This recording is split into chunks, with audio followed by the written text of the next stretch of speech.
கேட்கலாம் வாங்க. ஸ்ரீவாஞ்சியம் அப்படிங்கிற புண்ணியக்ஷேத்திரத்தை பத்தி நம்ம எல்லாரும் தெரிஞ்சுக்குவோம்.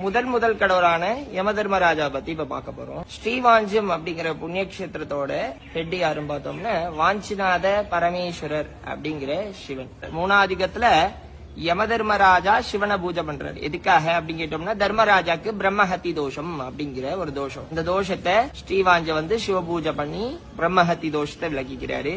திருப்பி சிவன்கிட்ட வரமா கேட்கிறாரு யம தர்மராஜா. யமன்னு பேரை சொன்னாலே பயந்து ஓடுறான், என்ன யாரும் வழிபட மாட்டாங்க, நீ குடுக்கிற டியூட்டியை தான் நான் பாக்குறேன், எனக்குன்னு கொடுக்கப்பட்ட கர்மாவை தான் செஞ்சுட்டு இருக்கேன், இருந்தாலும் யாரும் என்ன வழிபட மாட்டாங்க, என் பேரை கேட்டாலே பயந்து ஓடுறாங்க, எனக்குன்னு ஒரு வழிபாட்டாலே வேணும், நானும் எல்லாத்தையும் மாதிரி வழிபாட்டுக்கு உட்கூடிய தெய்வமாகணுங்கிற தர்மராஜாவுடைய நியாயமான கோரிக்கை எடுத்து சுவாமிகிட்ட சொல்றேன். சுவாமி சரிப்பா நீ இங்கே எடுத்துக்கோ, உனக்கு முதல் ஸ்தானம் தரேன், யார் என்ன பூஜை பண்ண வந்தாலும் உன்னை பார்த்துட்டு தான் வரணும், அந்த அளவுக்கு உனக்கு முக்கியமான இடத்த தரேன், வர மக்களுக்கு யமபயம் யம உபாதினிக்கு என்னுடைய உருவமா அந்த ஆசீர்வாதம் பண்ணுங்கிறாரு. கேட்டு சிவரூபமா சாந்த ரூபமா தர்மராஜா இருக்கிறதா. இதுக்கு பொதுவா யம தர்மராஜா அப்படின்னா எரும மாட்டு மேல ஒரு கையில கெதை இன்னொன்னு கையில பாசக்கயிறு வச்சிருக்கிறதா நம்ம பார்த்தோம். நம்ம ஆலயத்துல கெதை பாசக்கயிறு எல்லாம் கீழே வச்சுட்டு பக்கத்துல சித்திரகுப்தரோட எழுத்தாப்புல நந்திகேஸ்வரரோட சாந்த ரூபமா தர்மராஜா இருக்காரு. இவரை பார்க்கும்போது யம பயம் பேரு. கடைசி நேரத்துல இன்னைக்கு அப்புறம் நாளைக்கு வந்து படுத்து படிச்சா இருப்பாங்க, மரண பயத்திலே இருப்பாங்க. அந்த மரண பயம்லாம் கொடுக்காம உயிரை கூப்பிட்டுக்கிறேன்.